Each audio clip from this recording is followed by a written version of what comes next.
Marcel Brooks, who is a very talented football player for the Tigers going into his second season, announcing on Friday that he was entering the transfer portal. I think this took a lot of people by surprise when you saw the news that Shea Dixon had first over there as far as the coverage goes with LSU football guy. And Brooks, Ogeron stops by here every Tuesday, and it was probably about 5 weeks ago that we asked him about a specific role on Marcel Brooks and what they saw Brooks kind of playing in Bo Pelini's defense, and there was a lot of excitement centered around the second-year player in Brooks. So you hate to see this relationship end before because it has that feeling that it never really got started. You saw some high points for Brooks in season one. You mentioned the sack on Trask in the Florida game, and then the celebration after he made a big hit on Tua in the Alabama game. He had a big play in the Texas game that I think you saw for the first time, his ability to run in the open field on a screen pass where he was in the backfield chasing Ellinger and then made the play down the field and sprinting down and chasing the ball carrier down. I mean, he is a very talented player to see this come to an end. I had a chance to speak to Marcel last night. Obviously, I was trying to get him on the radio this morning and was after him all weekend. And finally, he and I shared a conversation last night in which I asked him if he was okay if I used and referenced that conversation on the air this morning, and he was fine with it. And he said that the majority of the decision, all of the decision, a lot of the decision, centered around getting back home. He wanted to be close to his mom, wanted to be close to his family. At this time right now, he's got some people that are not, the healthiest in his family, and he wanted to be around them, be closer. I would expect that TCU would probably be the school that Marcel Brooks lands in. He spoke a lot about the relationship with Patterson and the Horned Frogs and being closer to home. He's from Fort Worth, the Fort Worth area. And so, I think he was going to have a great chance at LSU to play. And he knew that from the conversations that he had back and forth with the coaches. The coaches were very disappointed, Bo Pelini specifically, and looking at that skill set and knowing that you can kind of use him at all. When we were coming into the break, T-Bob was asking, what is Marcel Brooks' position? What was he going to play? Yeah, that's what's hard to break down here is we don't exactly know what that role was going to be. Is he like a Jacoby Stevens hybrid type guy?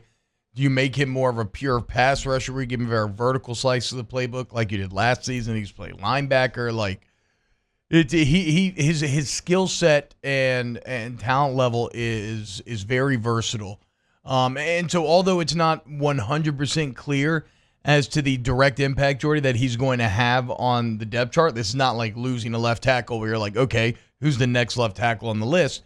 So that's not clear, but this is still a pretty big loss because of just how raw and that talent level was and how high his potential seemed to be, right? I mean, he flashed last year because he was given that narrow slice. I would have loved to see what he could have done with more playing time and with more responsibility given to him. Yeah, it was, I just think that before, it feels like you never got a chance to see him get going.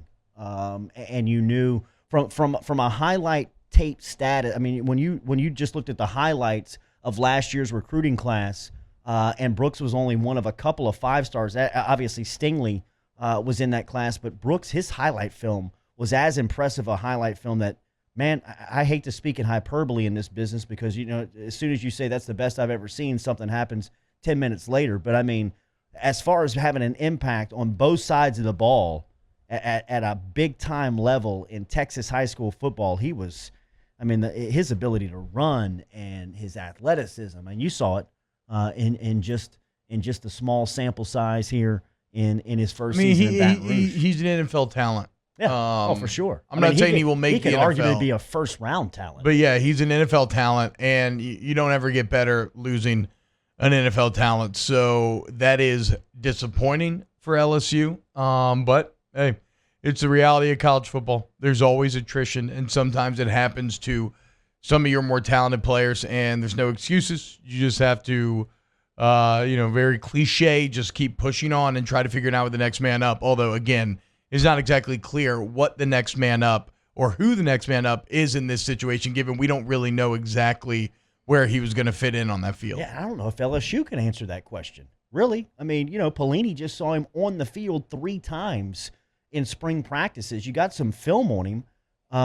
But, I mean, he's a guy with a new coordinator in Pelini that you want to see in some area. Like, after watching Isaiah Simmons play this year, and the only reason why I watched him play is because it looked like Clemson and LSU were going to have a crash course towards each other late in the season. Yeah. To me, that's the kind of guy he is. He would seem to have that skill set potentially. Now, that's a hell of a name to Sure. throw on I him, mean, like, obviously. what was he, the fourth pick in the draft? Yeah, but you could say, like, he's in that, he's in that category. But when I see whether or not that, he rises I see high that as physique, Simmons. I see that ability to run, I see that aggressive nature. I mean, just all that stuff looks a lot like Brooks as a freshman. I mean, it looks like he could evolve into a player like that. To me, the most direct impact that this has on LSU is that this is a year in which you're not entirely clear where that pass rush is going to come from, right? I mean, when we ask Coach O about pass rush, even though he seems very enthusiastic about this, guys, who does he answer with? He answers with Phillip Webb and B.J. Ujulari. Yeah, 2 freshmen. 2 unknown